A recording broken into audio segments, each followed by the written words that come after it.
Welcome back. I'm so excited to bring you a very special episode of The Emily Show today with my guest, James Egan, Gwyneth Paltrow's attorney. Before I tell you more about that, a huge thank you to Green Chef. In honor of Earth Month, Green Chef is offering new limited time only recipes made with sustainable, earth friendly ingredients all April long. Get 60% off plus free shipping with code EmilyBaker60 at greenchef.com/EmilyBaker60. Today's episode is a conversation with James Egan. We talk about the case a little bit. We talk about his music. We talk about his journey into his field of practice now and get to know him a bit better. If you want to know how James Egan used to get out of his piano lessons, you're going to have to listen to this interview. I hope you enjoy it, law nerds, and thank you to all of the members that submitted questions for James. I got a lot of them in and asked a lot about the topics, including what he thought of being called Clark Kent. So thank you for joining me for today's episode. I can't wait to know what you think in the comments. Welcome to The Emily Show. I'm Emily D. Baker, the internet's go-to legal analyst and big fan of the cursey words. I've been a licensed attorney for over 17 years. I'm a former prosecutor, and I break down the legal side of pop culture and entertainment stories we can't stop talking about. We should just get into it. Let's go. Law nerds, today we have a rare interview. You know I don't do them very often, but I had to ask for an interview with the one, the only James Egan, who is joining me today to talk about all things life and law. So a huge welcome to the podcast, James. I know you haven't done a ton of interviews since this trial, probably because you jumped immediately back into work. How's that been? That is true. It was, as usual with a trial, you sort of put everything else aside and you focus on one case, and then all the other cases just, um, build up in your office, and when you get back, they're all there to fight you again. Yes. We also know that you have a little one too. So you had mentioned that you have, I believe, a 1-year-old. So not only does kind of life get put on hold at work, but with family too, it's trying to get back into it and catch up. And at that age, they grow really fast. And so after 2 weeks of trial, it's like, I just need some time at home with my family. Yeah, no, that was very needed, and his birthday happened right in the middle of trial, and so that it was, and he also started walking. He had just started walking just before trial, just a little bit, but he, obviously learned a few more steps, and I wanted to get home and see that, and it was really nice to just take a couple of days off on that weekend and just be with family. And in fact, I have his. This is where we change his diapers, in case Oh, you want to fantastic. I love it. know, just to prove No, that I've done it. it's hard at that age, because it does change so fast, and when you're working a lot. When my kids were young, I was in trial quite a lot, and I was in trial while pregnant, with both of my kids, and it is such a different drain when you're also, That's you also have impressive. kids up at night, and then you're in trial and the next day, and you don't sleep a lot when you're in trial anyway, and then you have the added pressure, of course, of knowing that the world is watching, but also that your family could watch this trial because it's live streaming. I think that would make me more nervous, maybe knowing that my family was watching. Like, people that know me are watching more than the rest of the internet. Was your Yeah. family watching, Uh, trial? yeah, I don't know that they caught everything, but yes, they watched, and it was unlike other trials, like we got to actually kind of talk about it afterwards, which made it interesting. They definitely were interested in law, and why did this happen, or why did that happen, and maybe they were more interested than when I tried to tell them about other trials, like there's this interesting thing that happened, and I'm going on, and they probably don't care, but anyway, so that was kind of fun to share that with them. Yeah. No, I know exactly what you mean because there were times when I was in trial and before we moved out of Southern California, we would go over to dinner every week at my parents' house with the kids.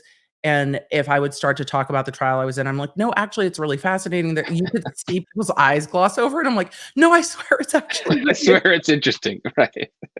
I swear it's Yes. really interesting. And then the judge did this, and then defense counsel did that. And cases are unpredictable, but again, trying to get someone else to buy in can be a little bit difficult. And normally you go through those experiences.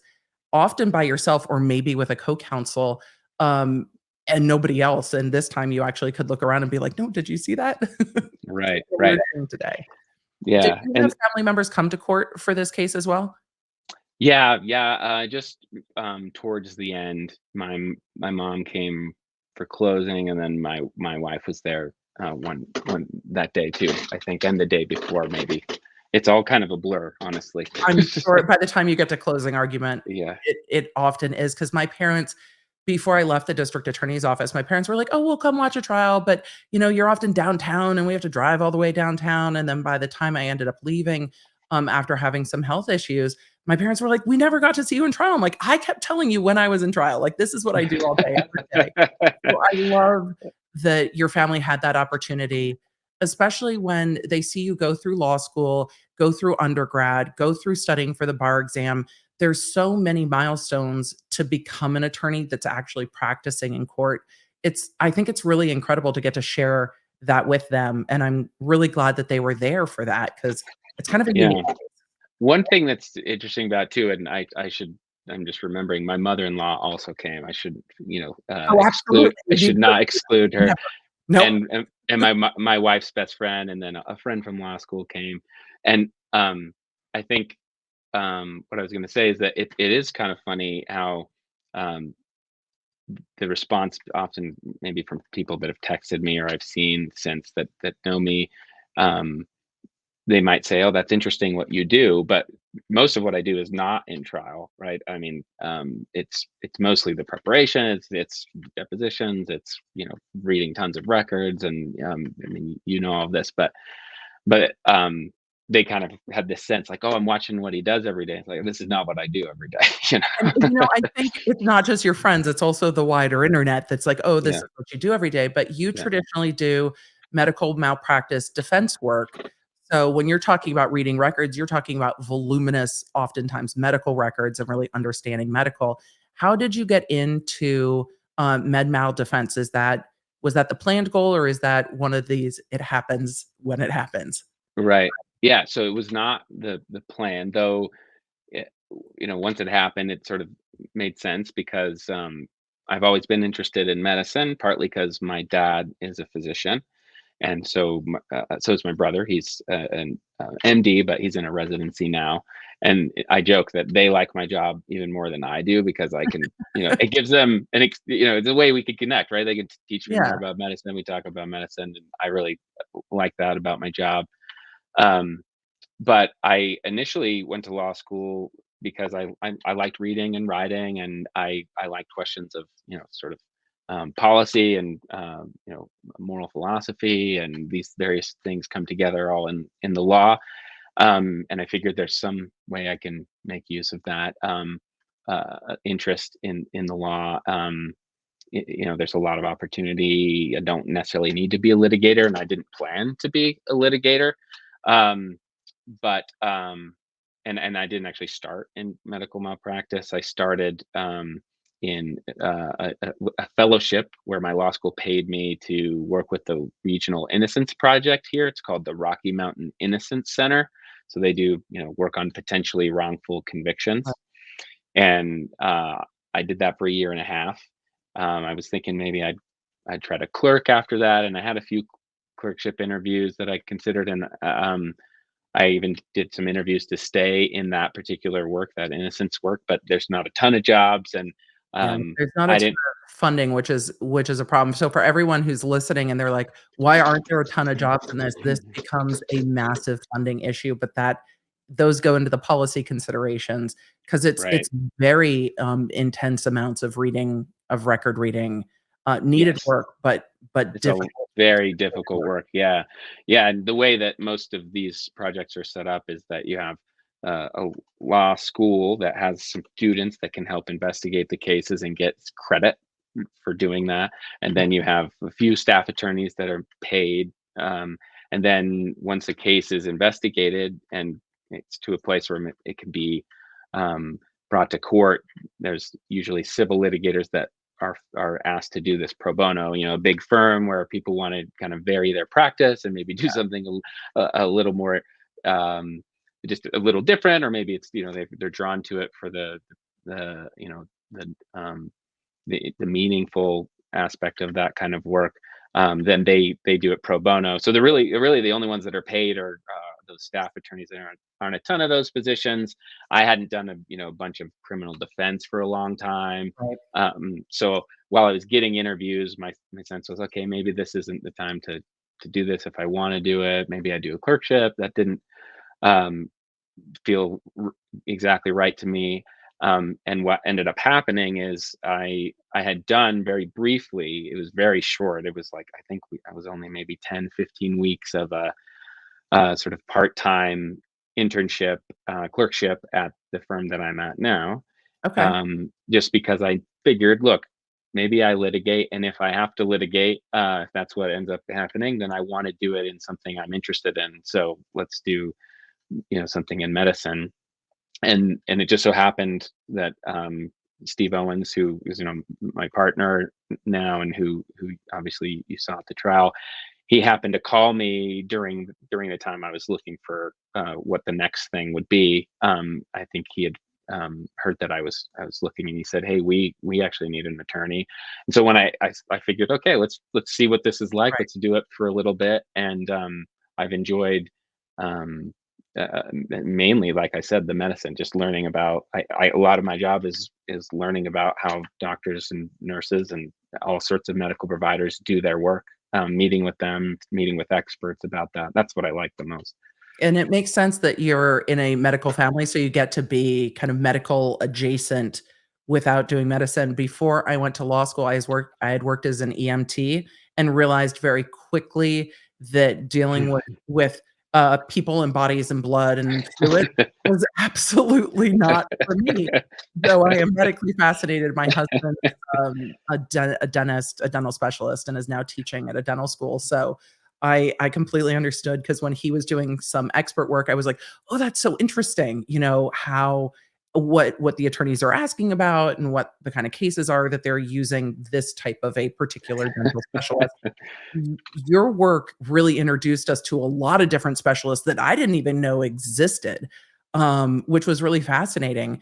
In kind of your broader work, how do you go about finding experts like that? Which was one of the questions I got asked a lot by my audience is when they were doing it, and I've done woefully little civil work. I worked as a research attorney before being a district attorney for judges.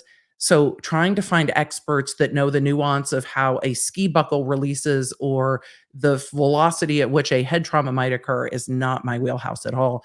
So kind of in a Right. broader sense, not necessarily for this trial, but how do you find experts in such diverse fields and such specific fields of medicine? Yeah, I think it helps that we're a firm that's been around for a while and done just this work. So the firm's been in existence like almost 30 years now. I've been there for 8, and the fact that we kind of have connections with various experts that we've used over the years obviously really helps because often we sort of know who to go to for cases that we get a lot. If we're doing an ER case, we kind of know the people we call for that, or if it's an orthopedic case, we have a set of people, and if maybe they wouldn't work for that case, they would know somebody.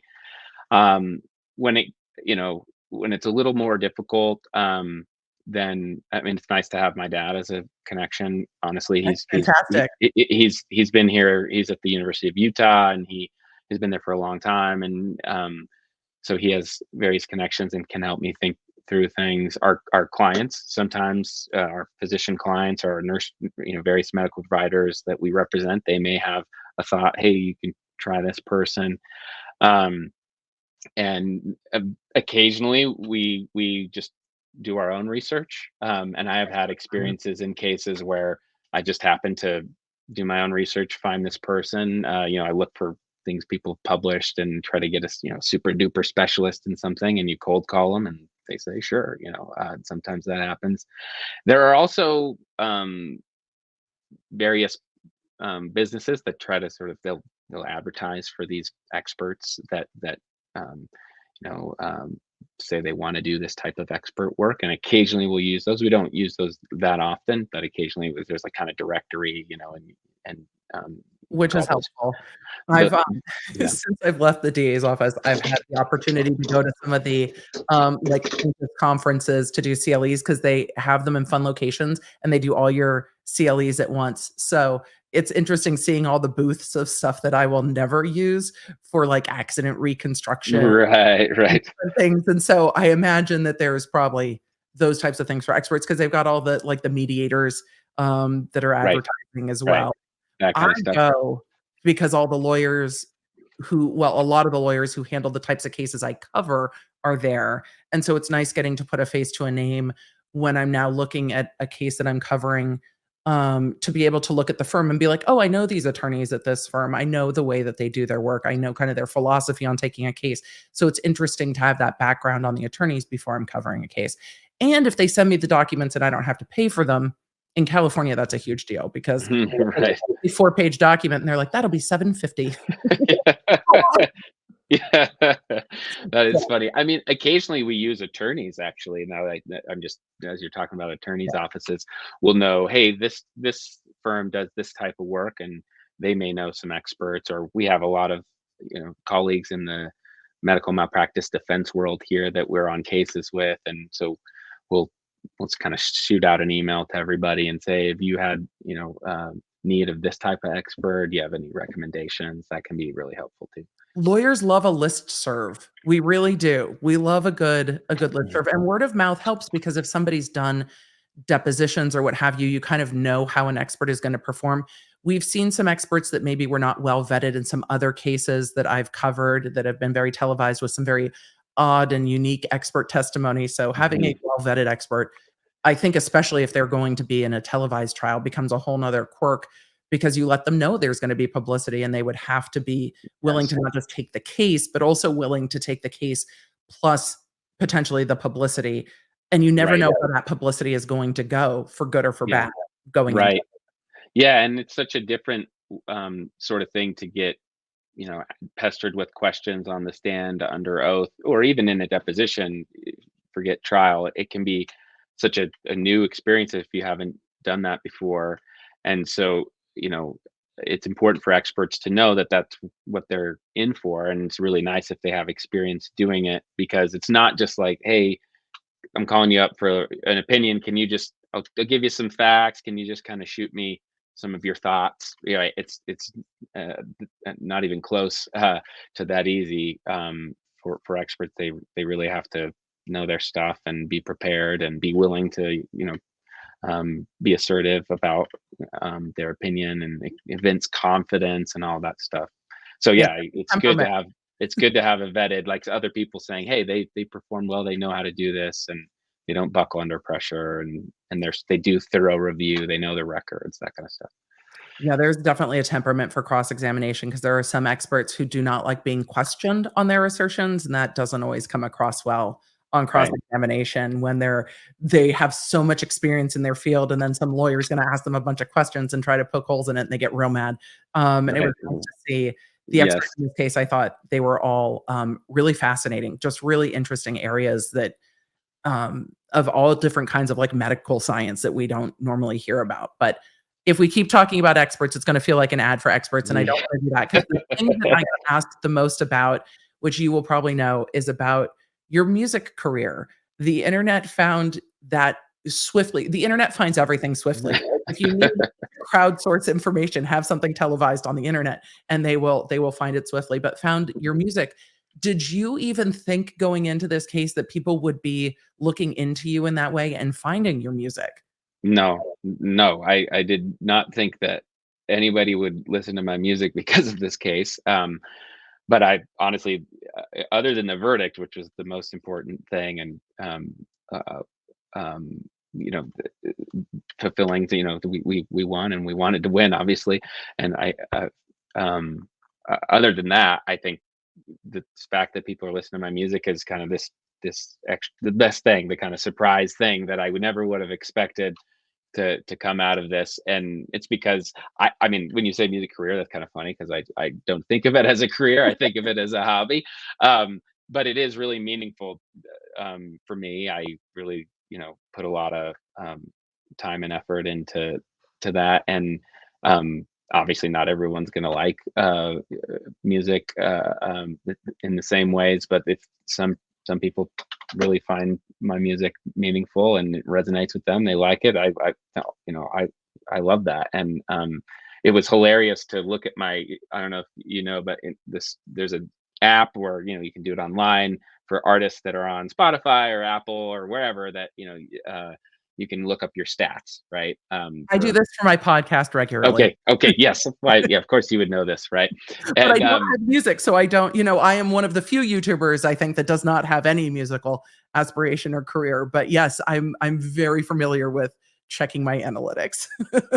yes. So I was curious after that. During the case, it was sort of, you're all in it and you're just thinking about the case. But after I looked at those, and I didn't have very many listeners before. It's probably like my mom and my cousin, and like, who knows what else. I've done some shows and things around, but not since I really started practicing law in earnest. And so it was just this hilarious surprise when I think it was like streams are up 300,000% because they were like at 11, or so whatever. 300,000% is fantastic. You were just like, these are ridiculous numbers. I Yeah, love it. But yeah. I saw it day over day because when I was streaming the trial, I was streaming to about 50,000 people on and off, concurrent all day, every day. So I got to see in real time people not just talking about the case, but talking about the lawyers. I got to see opinions change, which is the best part for me, is to watch real time when people come into the case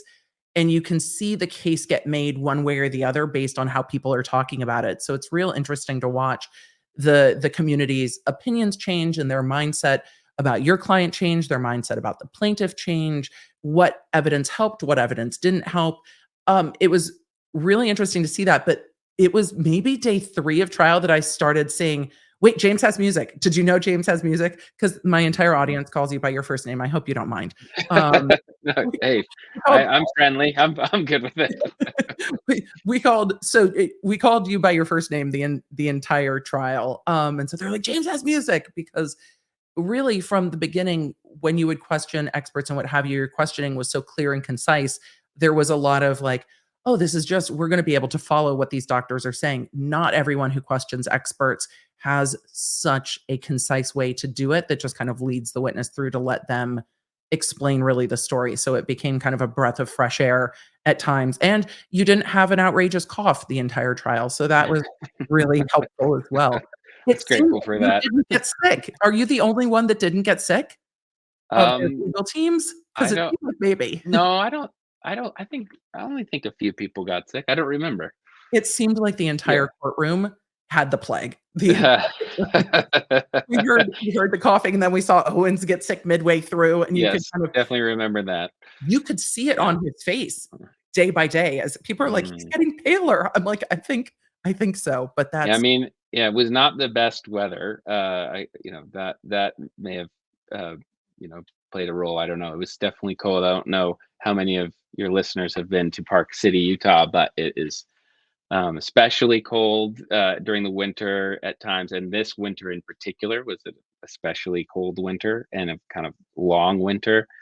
Lots of snow. I think record-breaking snow levels for the full winter. And usually by the end of March, you're not having these huge, crazy storms. So that was kind of a surprise. and you had one right smack during trial. Yeah, right. And we heard the judge talk about it on the record and people running late. It seemed like your jury was pretty on time given how much weather there was. But we even heard some of the attorneys commenting on having to commute in and out of court. Were you commuting up and forth to Park City, or did you stay up closer to court for the duration of the trial? I stayed up in Park City. Okay. So, and that's gotta be weird too, being away from home in, hotels and stuff. Again, as a criminal attorney, if I have to commute, it's just to another courthouse in my county, and there's no way they're paying for you to stay anywhere. But having to stay closer to trial because you can't really lose the trial work time to drive back Yeah. and forth. Yes. And we've had other cases that trials been during the winter, and it's there's a lot of snow, and one was in Provo. I live in Salt Lake City, so it's an hour south of here, and we decided to stay down there because if you have to, drive 2 hours to get there, and either maybe you're late or maybe it's driving home that's the problem, you just lose a ton of time, and time's it's a really precious commodity during trial. So anyway, that's why we try to do that when we can. Which makes complete sense because when you say time is a commodity during trial, I know that the lawyers in the audience will know, but others might not, how much work is still going on while trial is going on. So you are often still working on things. There were motions brought during this trial. You're working on jury instructions. You're working on witnesses. You're working on the timing of witnesses. And then you're working on travel for witnesses, which both sides had to deal with in this trial. So I can understand that much of a drive. I'm not well familiar with the layout of Utah. I have been to Park City as a kid, and I spent a lot of time talking about the Real Housewives of Salt Lake City in my content. So it feels like I spent a lot of time and the cookie wars. The Utah cookie wars have been you have no idea what I'm talking about when I say I don't know. I cannot be at all useful in either of those conversations. I apologize. Are not your thing, but there are some ongoing trademark disputes between Crumble Cookies and a few other cookie Oh, I manufacturers. have heard of that. I Yep. have heard of that. Yeah. The cookie And there wars. is a kind of cookie craze. Yeah. Yep. So Yes. I've covered some of the trademark quirks of a cookie war, and then one of the Real Housewives of Salt Lake City got indicted and then subsequently pled and got sent to prison for a really interesting wire fraud case. I Mm. talk a lot about pop culture. It was Mhm. like music is your hobby. I think reality television throughout law school and then even before law school was my hobby. Life can be incredibly unexpected, which is why we do our best to prepare. And you know that I like things that make that simple. With today's sponsor, Policygenius, they are modernizing the life insurance industry so your family can be protected, you can have a peace of mind, and it's easy to do. These are my biggest takeaways. Easy to do. Policygenius will make sure you get the coverage that is right for you at the best price. With Policygenius, you can find life insurance policies that start at just $25 per month for $1 million of coverage. Some options offer coverage in as little as a week and avoid unnecessary medical exams. Policygenius doesn't work for the insurance companies. Policygenius have licensed agents to find the best policy for you, and they can place you with all kinds of insurance from America's top insurers, but they don't work for the insurance companies. There are no added fees, your personal details are private, and it's no wonder that they have thousands of 5-star reviews on Google and Trustpilot. Your loved ones deserve a financial safety net, and you deserve a smarter way to find it. Go find out how much you can save today at policygenius.com/Lawnerd, or click the link in the description to get a free life insurance quote at policygenius.com/Lawnerd. Let's get back into today's episode. When did you start with music? Was it before law school and carried throughout law school? Yeah, so I started playing music as a young kid, but I like a lot of people, maybe people in your audience can sympathize with me here. I hated piano lessons when I was a kid. Really hated them. In fact, the story I always tell is that I was this mischievous kid to get out of them by recording. My dad had bought this little recording device that had floppy disks. It was that I long know ago. exactly what you mean. No, I'm Yeah. well familiar with a floppy disk. Yes. So it was like floppy disk, little MIDI device, and I could play and loop it, right? So I would play whatever my song that I was assigned to play was, and I would loop it for a while, go to my room and play. Then I'd come back and then I'd make a different mistake or something, and then loop that. I was like, my mom was probably not listening that carefully, but I Right. was thinking I'm not going to get caught after I don't know how long, but I say months. I don't who knows what it really was, but my mom walked in, saw this empty piano, and it was playing, and then I was found out, and so then I would fight her about it. Eventually, I don't know exactly what age, early teens.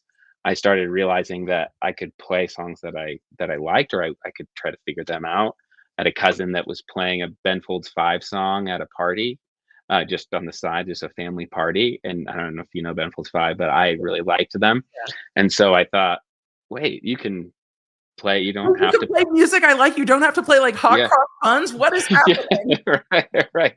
right. So and then I discovered in starting to do that, that I had a little bit of an ear for it, and so then I started playing a little more, started writing songs. I'm so glad those were never recorded, because the early teenage songs were pretty bad. Well, it's kind of Um, like a diary at that age, you never want to expose that. yes, exactly, right. You don't realize, no, don't try to reveal this in a song. Um, and you're just kind of parroting, or parroting, the people you like, so you're just sort of like taking the same chords in a song you like and changing them a little bit and kind of just say similar things. And so anyway, eventually I felt like, let's record some of these. I bought this little recording device from my uncle, started recording by myself. And the first time I actually recorded a fairly professional album was sort of towards the end of high school. That one is not on Spotify, but then I did one in college. That one is on Spotify. And strangely, during the case, the one song that really got interest initially, there was some article that kind of mentioned it in particular. Was this song called "Worth Waiting For," which I wrote when I was like 15. Again, it could be 16, 14. I really have no recollection. You're not under oath, we're not holding you to it. But yes, but Yeah, it was some early song that I wrote. yeah. But I decided to record it again as a college student, and it's just hilarious that, somehow that was the song. That part of me that's like, no, I've written much better stuff. Come on, like, why couldn't you've chosen one of my better, more recent songs? Yeah. But then I guess the more recent recording was kind of the most interesting, as it connects to law practice. It's definitely not about my job as a lawyer. That would make for pretty bad songs, but it relates back to that section of conversation earlier where I was talking about how I was trying to figure out what to do after that Innocence Center Yeah.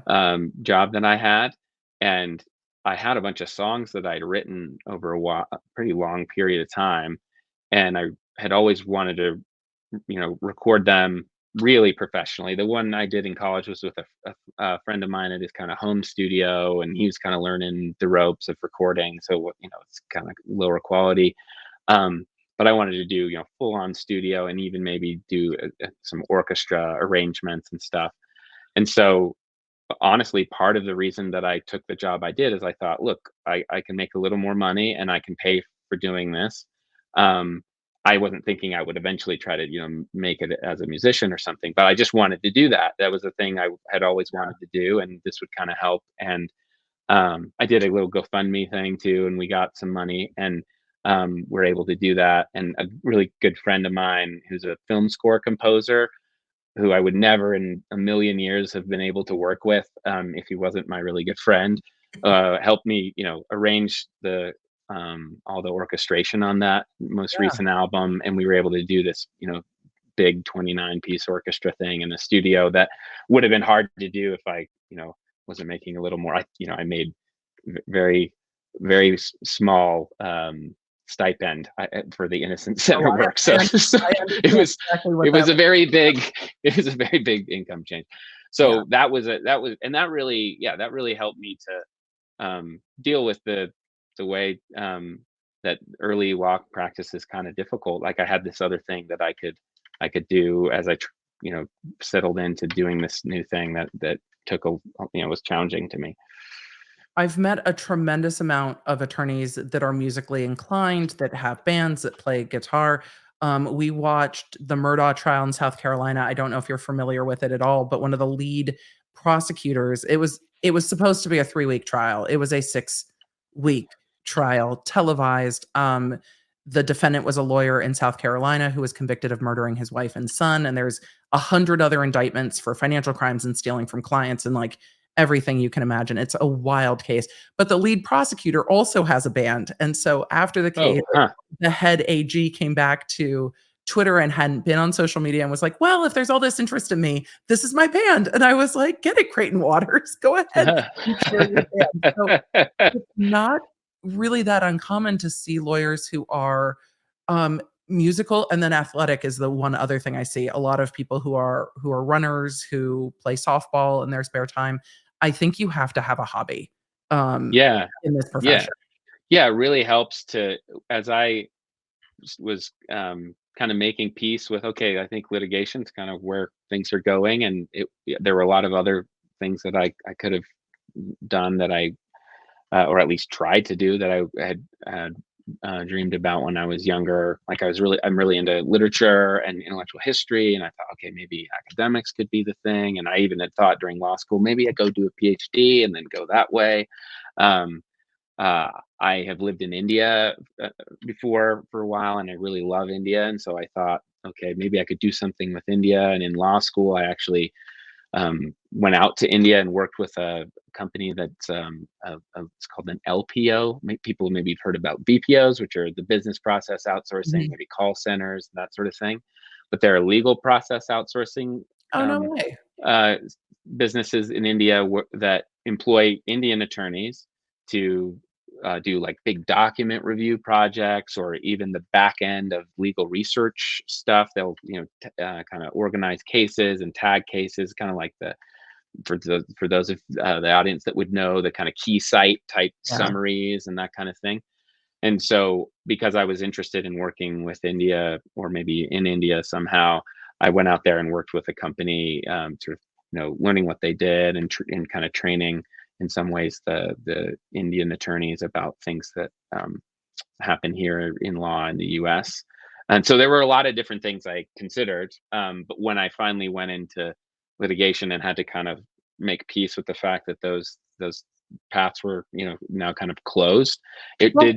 for now, James, for Yeah, now. for now, for now. Yeah, You're that's true. very young. You're making me Yeah. feel very old. Here's for now.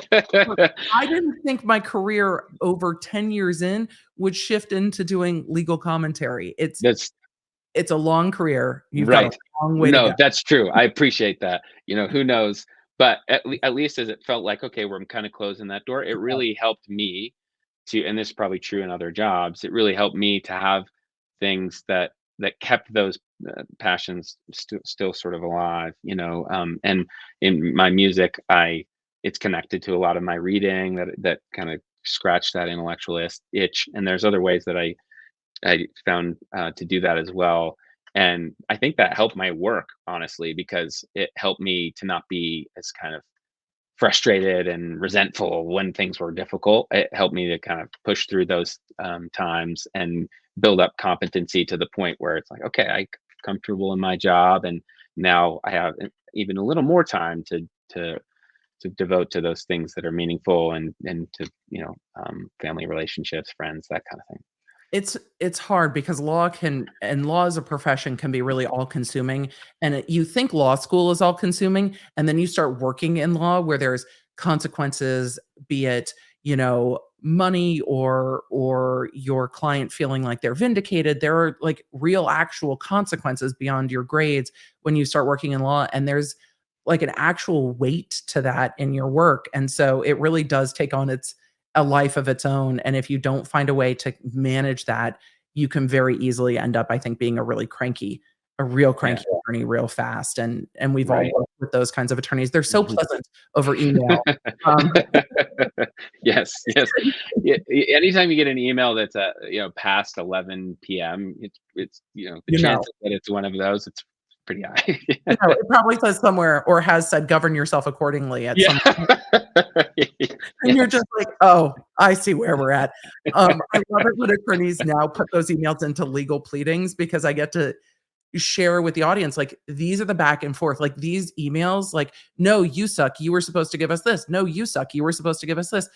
A lot of trying to deal with people via email is challenging in law because it can get so snappy so fast, and you're like, "Wait, we're Mhm, all just calm to everybody take a breath, it's gonna be mhm. fine," and you end up in discovery disputes real quick with, like, "They didn't do this," but Right. having something to ground back to, like music, I think is really, really important, and it's so inspiring to hear that you didn't let that go. You were like, "Look, my job can help facilitate something that I really love, and getting into a studio and doing that. And I think that touch point makes for a happier career because it makes for a happier person.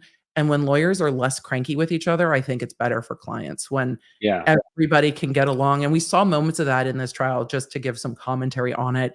When the jury's out of the room and the judge was doing stuff, you saw some really nice collegialness between both sides, kind of in the chats back and forth. And Mr. Bueller saying, "Well, I'm famous. My cousin is Paris," and things like that. You saw some really light moments that you don't always get to see when the cameras kind of cut immediately after the jury leaves. And that's important to making things, n- you know, good for Yeah. clients and good for everyone involved. But especially when you're in a case for years and years and years, it can get contentious. So it was really nice to see those moments of kind of levity in between the sides during the case.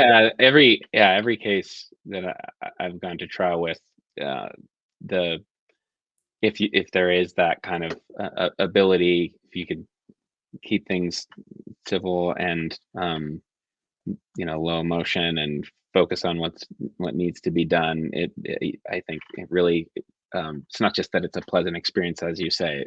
I think is better for the trial and for the clients. A huge thank you to today's sponsor for helping me get ready for today's interview, Thrive Causemetics. I am currently wearing their Brilliant Eye Brightener, and I absolutely love it. It is a highlighter stick made to brighten your eyes and give you an instant lift, and girl, you know I need it. But it also dries really nicely so that you don't have to worry about it moving throughout the day. My days of recording tend to be quite long, and it again glides on just like a crayon, which I love, and comes in a lot of different colors. So I use it to brighten my eyes, but I also use it to replace any eyeshadow that I might need to apply. They have really fun metallic shades that you can use to make a nice smoky eye. It has more than 10,000 five-star reviews for a reason. And with Thrive Causemetics, you know you are getting quality cosmetics that are 100% vegan and cruelty-free, made with clean, skin-loving ingredients. And when you purchase Thrive Causemetics, you are giving back to a cause with Thrive's more than 300 giving partners.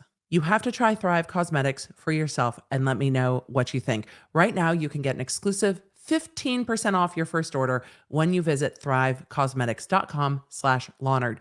The link is in the description down below, or go to Thrive Cosmetics, CAUSEMETICS.com/Lawnard for 15% off your first order. Now let's get back into today's show. You did mention that attorneys that are athletic, and Mm. I'm not terribly athletic, though I am going to play basketball after this. But Don't I hurt want yourself. I wanted to point out that it is kind of funny in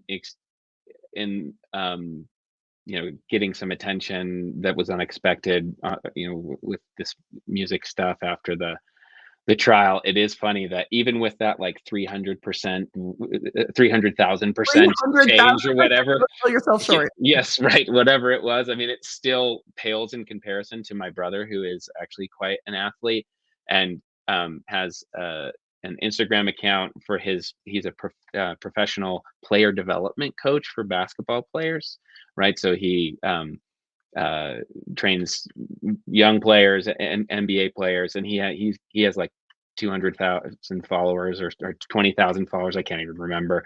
Just Or shouldn't sell, 200, he'll don't be want home. to sell it. Don't want to sell him short. But my point is way more than I've ever had. And I think that when I'm just reflecting on like the attention and interest, it is interesting how you start to feel um, this pressure, like you're supposed to do something, right? Like, I'm supposed to do something now. And with the music, I have appreciated that there is a little bit of an outlet. I can push people towards my music and say, "Hey, listen," and hopefully you like it. Um, but I'm less experienced with it than, like, my brother or other people I know. So I'm impressed when people can deal with it, because you do feel this pressure of sort of, now people care in a certain way. I mean, I think my 15 minutes is up, but it does, you feel like there's a kind of pressure, Yeah, there is, that for what's next. yeah. So anyway. But it's nice to be able to have somewhere to drive it to and to also be able to take it in stride, because it can be very strange. And we talked about this a little bit before we hit record, that when you're walking into a place where you work all the time and all of a sudden there are, media outside with cameras and microphones in your face and people with cell phone recording. I mean, the normal audience you would have in a trial might be one or two people related to the parties. You're not getting generally a full gallery of people in watching a trial in a normal circumstance. So even the in person must Right. have felt a little different than it normally does, aside from the cameras that are set up into court. So after a verdict, knowing that you've got people in your face, did you pay attention to any of that other than, of course, seeing it going in and out of court while you were in trial? Did the firm have people monitoring social media, or did you just heads down, we're in trial, it's fine? No, I mean, the focus was just honestly, I was worried about how that might affect me. Just knowing that there's eyes on you and seeing cameras, it's a little different than other trials. But it was like other trials in that you prepare really hard and you know what you got to try and do. And once you're in there, it's kind of like a game, a basketball game. You get in and you're sort of in it, and there's no real time to um, get too distracted. You just focus on what your task is, and yeah, I was surprised at the way that it kind of like went away, and it felt like a trial.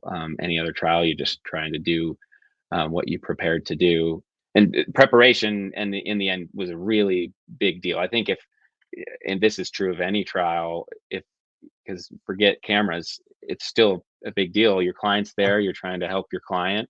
The judge is there, going to ask you questions. You're going to be contested by the other side often. And so, if you're unprepared, then you might start to worry, oh, I'm looking bad, or this is bad. What happened? And then you get in your head. But if you're really prepared, it's less likely that you're going to have that many of those moments, and you'll kind of know how to course correct if there's a problem. So much of a lawyer's job is just preparing, doing a ton of that work beforehand. Yeah. Um, and the more of that you can do well, then at trial, you don't get distracted, hopefully.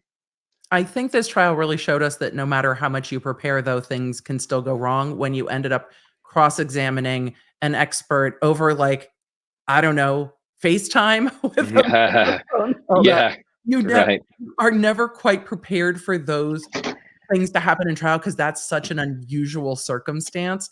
But it seemed everybody rolled with it, even when the tech is a problem, because you had a time limit. I think it was 20 hours of trial time that each side was given. Am I correct on Yeah, that? yeah, I can't remember. Yeah. Like, you're given a time limit. This judge seemed to be like, "We're getting this trial done, and it's going to the jury at this time." It was, Hmm. like, dead bang on that within about an hour of getting this case to the jury when he said he would. And so time becomes a real important thing too, which is where that preparation comes in, because you Yeah. really don't have spare time in a trial where it is timed. Is that your experience for most of your trials? Because for criminal, Yeah. this is my worst nightmare, that a judge is like, "How long will it take you to cross-examine this witness?" I'm like, "I don't know. As long Right. as it takes. What do you mean? I don't know what they're Right. gonna say. I just keep asking questions." Yeah. Yeah. Instead of strange. Yeah. Yeah. Sorry to interrupt you. Uh, yeah, I mean, most of our trials are like 5 to 8 days. They have a lot of experts because of the medicine's often, you know, sort of detailed and intensive. And we plan them to be kind of longer so that you have that time. But we don't. There are always surprises. Time is always a difficult thing. It's never ideal. But yeah, typically we sort of end when we've planned to end, because we've built in a lot of time. Hopefully, there's enough of a cushion, and you've worked out beforehand um, how long things are likely to take. But as you said, it's never ideal, never ever ideal. Do you reserve a certain amount of Post-it notes to let Owens know to sit down during each trial? Do you have, like, a set number of Post-it notes? I love his commentary on it. He's like, "I am being told to sit down." And you see the Post-it note go up. And I thought there were times I'm like, "Is the jury just smiling while this is happening?" I'm sure that they are. Yeah, Post-it notes are kind of funny way that we do communicate generally. I mean, even earlier today, we were at a hearing, and you can't talk to each other, and so there's sort of post-it notes going back and forth, and who knows, how many we just throw in the shredder after a case. Right, they're all we're trying to get rid of those. Did you pay attention to any of the other high-profile cases that had gone on before knowing that you were going to go to trial and knowing that it was going to be, televised? I didn't on it, I didn't. That's probably a great thing.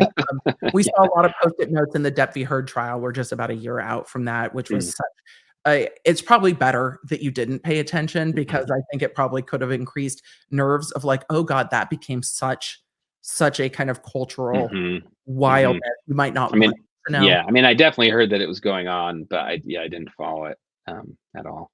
And maybe I was blessed for that. I think so. But it was interesting because the people learned about like cross-examination, and I think from this trial, people have learned a lot about medical experts and about really reserving judgment of this case till the end. I saw a lot of commentary online where people are like, "This is a waste of time. Why is this in trial?" And I'm like, "Look, from my perspective, and I can understand your client's perspective.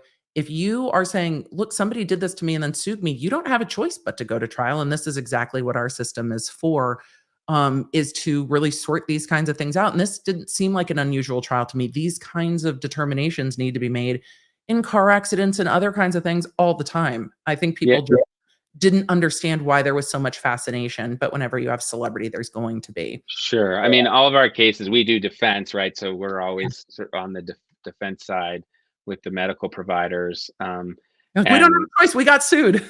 Yeah. Well, there's that. And then, for medical providers, if there's, an adverse, either maybe a settlement or an adverse verdict, like that matters for them professionally, potentially. And so they often want to, even if it's not economically, it doesn't make economic sense, they want to fight and vindicate themselves because they feel that what they did was reasonable.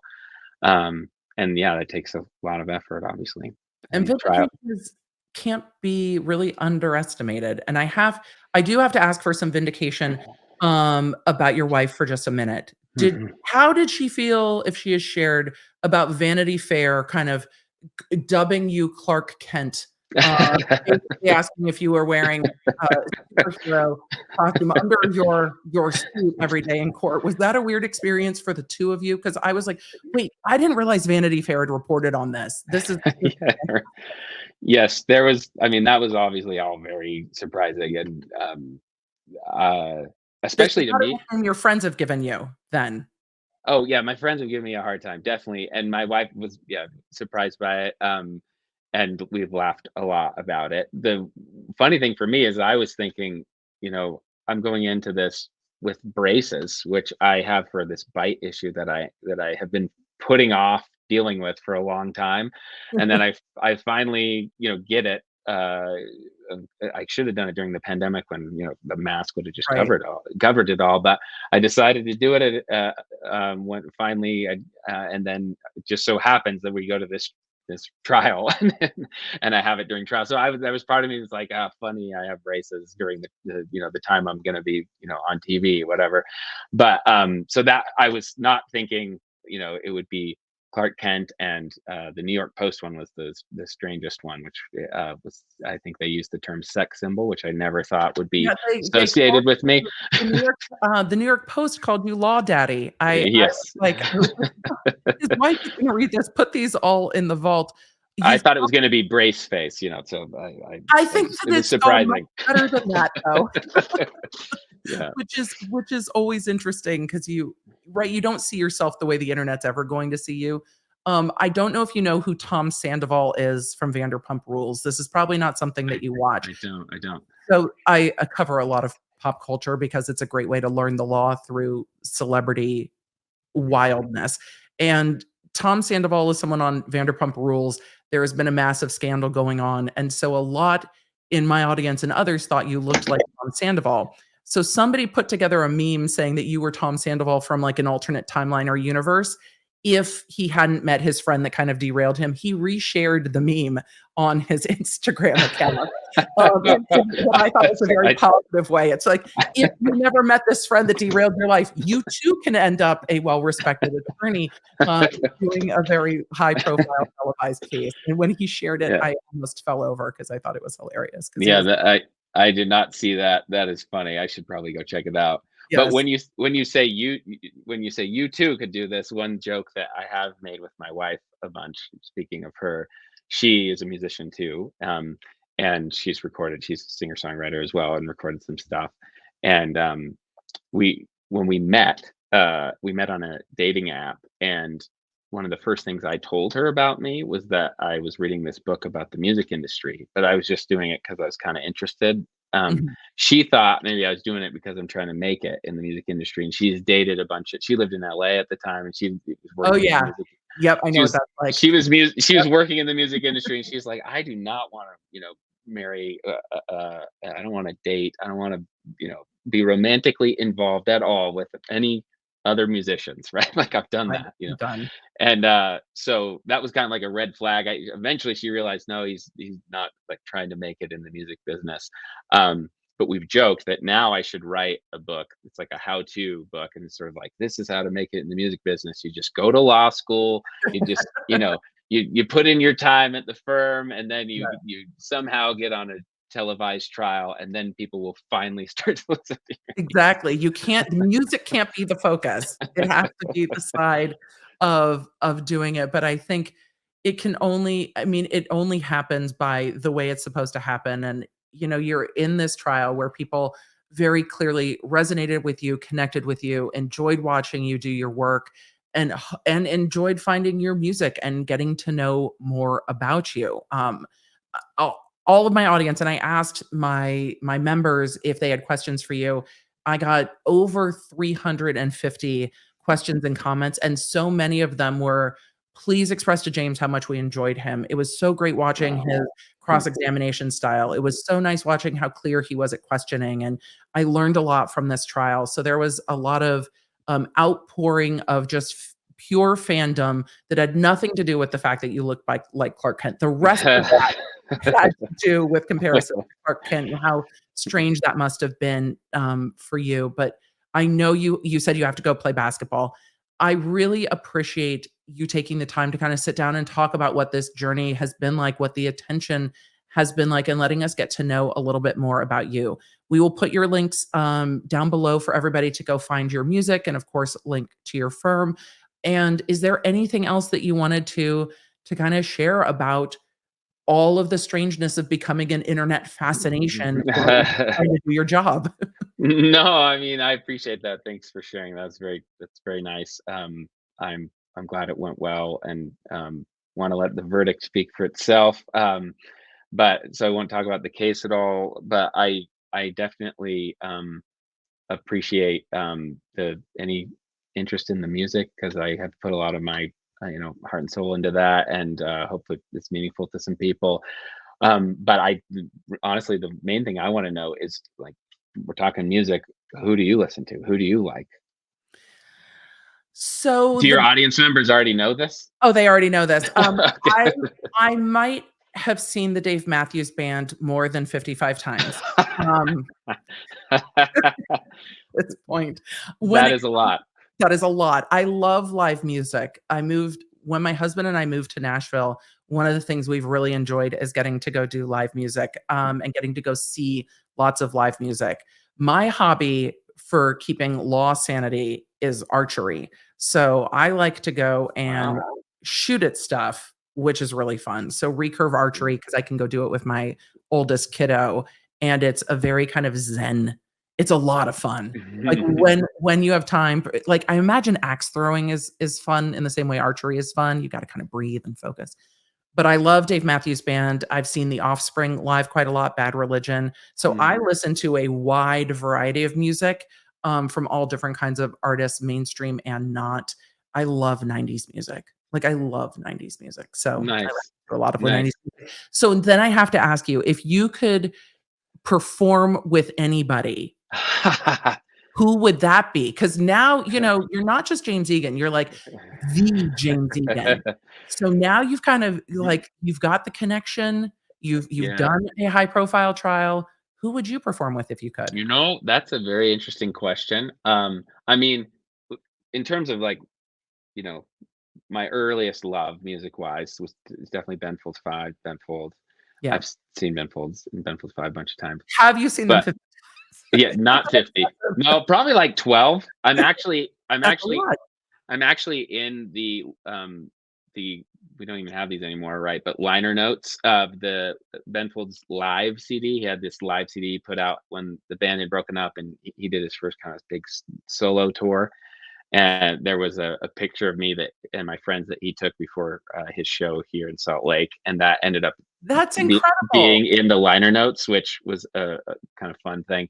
So I mean, that would be a fun one. But in more recent years, I love Andrew Bird. I don't know if you know him. He's one of my favorite songwriters. I love Blake Mills. I mean, I could name a bunch of people. You They would should. never. We'll They send would, yeah, they would never want to perform with me. I mean, I'm learning the ropes, but I definitely love all kinds of stuff. I listen to a ton of jazz solo piano. I love a guy named Brad Meldau. I don't know if you know him, but if I could play like a tenth of the way he plays, I would be so stoked. He's so Well, good. you were like phoning in your piano lessons like something out of Ferris Bueller's Day Off, which I love. Look, that is creative thinking and ingenuity where you want to be a lawyer, because you talked about going into law because you loved reading and writing. I went into law because I love talking. So I definitely went into criminal law because you don't do a ton of written motions. It is Hmm. standing on your feet and arguing things in court every Hmm. single day of your career. But you also talked about your love for reading. For the audio audience, you'll have to come check out the video on YouTube and see James's library behind him, Yeah. because it's great. But when you practice law, so much of your reading is work. It's not as much reading for fun, especially when you have a Right. 1-year-old. Don't worry, it'll get better. Right. No, it's true. And it is, I had to make peace with the fact that if you spent so much of your day reading, then when you get home, you don't have a ton of time enough, sort of Yeah. energy for that. Your energy for that has to be, but you learn slowly to make time and figure out how to do that. But Audible. yeah, right, right. Audiobooks are how I Yes, that can help. Yeah. I just started getting back into being able to sit down and read, because I mean, I'm reading other people's cases for my work at this point, so it's a whole different thing reading people's Right. full case dockets when I'm catching up, but law is definitely a reading intensive career, so it's fun.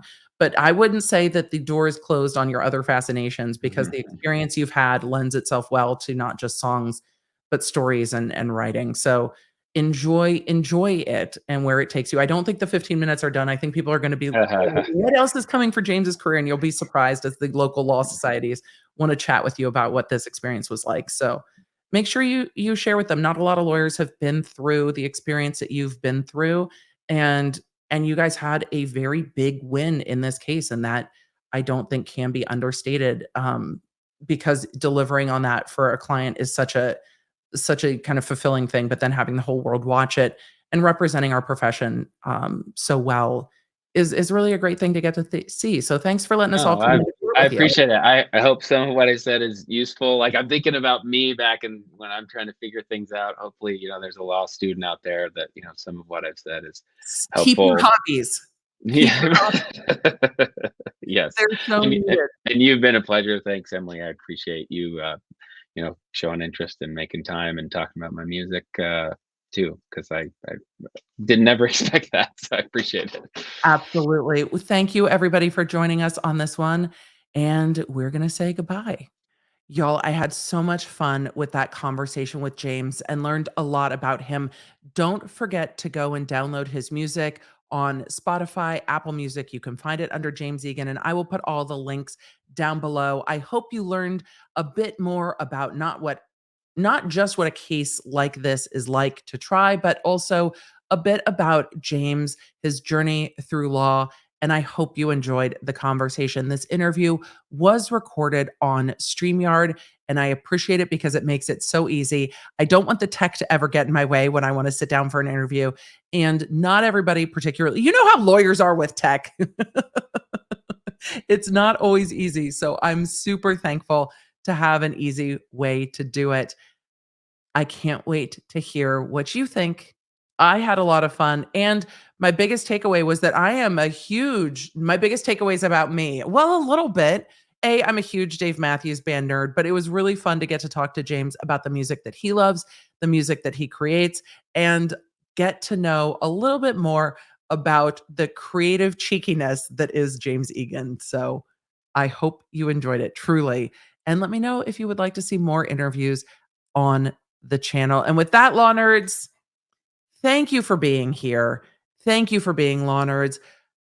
May your Wi-Fi be strong. May your toilet paper be plentiful. May your families be well. May you enjoy your live music. And may the odds be ever in your favor. I will see you in the next one. You can find more Law Nerd goodness in our private Law Nerd community over at lawnerdsunite.com. And if you want to stay up to date with everything I'm covering, you can follow me on social media at the Emily D. Baker. I stream on YouTube on Tuesdays and Thursdays, and I recap those streams for those of you a little pressed for time over on the Quick Bits podcast and Quick Bits YouTube channel. Thanks for being a Law Nerd.